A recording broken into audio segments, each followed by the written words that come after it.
नमस्कार साथियों, आज हम लेके आए हैं आपकी यूनिट सेकंड फिजिकल केमिस्ट्री और जो है थर्मोडायनेमिक्स।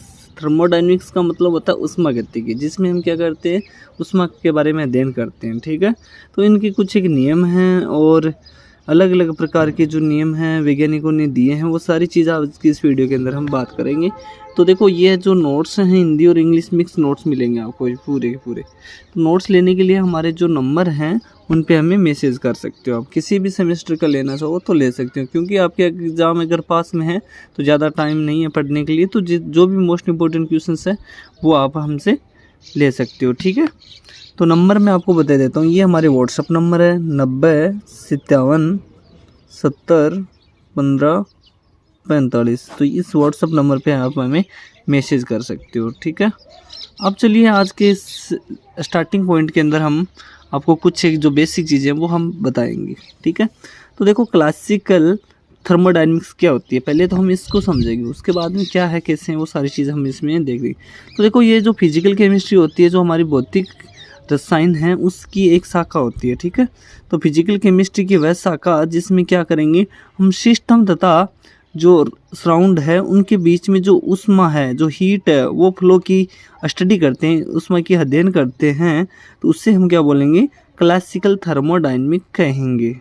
एक बार फिर से देखो कि भाई, जो हमारी भौतिक रसायन है उसकी फिजिकल केमिस्ट्री की वह शाखा जिसमें हम क्या करते हैं, सिस्टम यानी जो तंत्र या सराउंड कि उनके बीच में कितनी ऊष्मा फ्लो हुई है, उसकी जो अध्ययन है, स्टडी है, वो हम जो करेंगे ना, उस थर्मोडायनेमिक्स को कहा जाएगा क्लासिकल थर्मोडायनेमिक्स। बोलो, समझ में आ गई होगी इतनी बात। ठीक है, अब देखो कि भाई, ये जो थर्मोडायनेमिक्स है उनको अलग अलग तरीके से बताया गया है कि भाई इस थर्मो का मतलब क्या होता है। पहले तो इसका पता होना चाहिए कि भाई ये थर्मो का मतलब क्या होता है। तो थर्मो का मतलब होता है टेम्परेचर। ठीक है, यानी हीट। टेम्परेचर का मतलब होता है ताप, और ताप क्या है, मतलब हीट, और हीट को हम बोलते हैं उष्मा और ताप। आई बात समझ में। अब देखो, यहाँ पे डायनेमिक्स शब्द आया यहाँ पे, तो डायनेमिक्स का मतलब होता है मोशन यानी गति। ठीक है, अब देखो, इसमें सबसे पहले जो नियम दिया गया था वो नियम क्या है वो देखो, तो लॉ ऑफ थर्मोडायनेमिक्स। तो इसके हम सबसे पहले जो नियम पढ़ने जा रहे हैं वो है जीरो लॉ ऑफ थर्मो, यानी थर्मोडायनेमिक के लिए जीरो नियम दिया था। और इस नियम में क्या होते हैं वो सारी चीज़ देखो कि भाई, यदि दो वस्तु है, कोई भी दो वस्तु है, ठीक है, तो यदि दो वस्तु तापीय साम्य का तापमान समान होगा, यानी इनका जो टेम्परेचर है वो क्या है, इक्विलिब्रियम अवस्था के अंदर तापीय साम्य के अंदर एकदम समान है। ठीक है ना।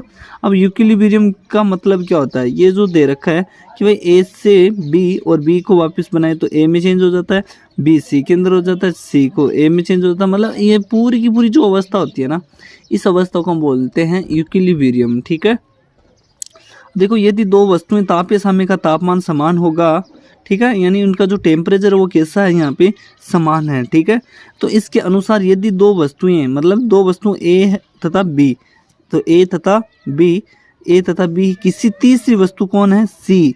अब दो वस्तु थी हमारी, कौन कौन सी थी बोलो, एक तो ए थी, दूसरी कौन सी थी, बी। तो किसी तीसरी वस्तु कौन सी आ गई यहाँ पे, सी आ गई है। तो तीसरी वस्तु के सी के साथ अलग अलग, मतलब तीसरी जो वस्तु आई हमारी सी ये वाली, उनके साथ में क्या करेंगे, अलग अलग थर्मल इक्विलिब्रियम, कौन सा, थर्मल इक्विलिब्रियम में हो, तो तीनों वस्तु क्या हो जाएगी हमारी, तो तीनों वस्तुओं के जो टेम्परेचर है वो क्या रहेगा, ए और बी सी का जो टेम्परेचर है वो क्या हो जाएगा, यहाँ पे समान हो जाएगा। बोलो, समझ में आई बात कि भाई आपकी दो वस्तुएं हैं ए और बी, तो इसके अंदर एक तीसरी वस्तु है हमारी सी, उनके साथ में जब हम करवाते हैं रिएक्ट, तो इसमें क्या होता है, थर्मल इक्विलिब्रियम के अंदर ये तीनों होती है। ठीक है, और थर्मल इक्विलिब्रियम के अंदर तीनों होगी तो इनका जो टेम्परेचर है वो कैसा रहेगा, समान रहेगा। बोलो, यहाँ तक समझ में आएगी। तो ये जीरो जो लो है, नियम है, वो ये कहता है कि कोई दो वस्तु है उनके बीच में जो हो रहा है रिएक्शन, और एक तीसरी वस्तु आ जाए, तो जो अवस्था है उनकी जो सामने है वो थर्मल इक्विलिब्रियम के अंदर हो, तो तीनों की जो वस्तुओं का जो टेम्परेचर होगा वो कैसा होगा, समान होगा। ठीक है, तो देख सकते हैं कि भाई ए है जो इक्विलिब्रियम, ए से बी और बी से क्या आ गया, सी, और सी से ए। तो ये जो है तीनों का जो टेम्परेचर है वो क्या है, यहाँ पे समान है। तो ये हमारा दूसरा नियम जो क्या बोलता है फर्स्ट लॉ ऑफ थर्मो, तो थर्मो के लिए दूसरा नियम क्या है वो भी देख लो। तो इसके नियम के अनुसार हम क्या करते हैं, जो यूनिवर्स है, जो संसार, उसके अंदर कुल जो एनर्जी होती है, जो कुल ऊर्जा होती है, उसको हम क्या कर सकते हैं, संरक्षित रख सकते हैं। पहला नियम ये बोलता है कि जितनी भी ब्रह्मांड के अंदर जो एनर्जी होती है उन एनर्जी को हम केवल क्या कर सकते हैं, संरक्षित कर सकते हैं। ठीक है, अब देखो यहाँ पे कि हमारी जो एनर्जी है वो डी ई बराबर क्या हो जाएगी, डेल क्यू, यानी D Q plus D W, इसके बराबर होती है। ये फर्स्ट लॉ बोलता है। तो डेल ई बराबर क्यू प्लस डब्लू की भाई कितनी एनर्जी यहाँ पे कार्य, अब यहाँ पे आ गया है ये डब्लू है जो वर्क यानी कार्य।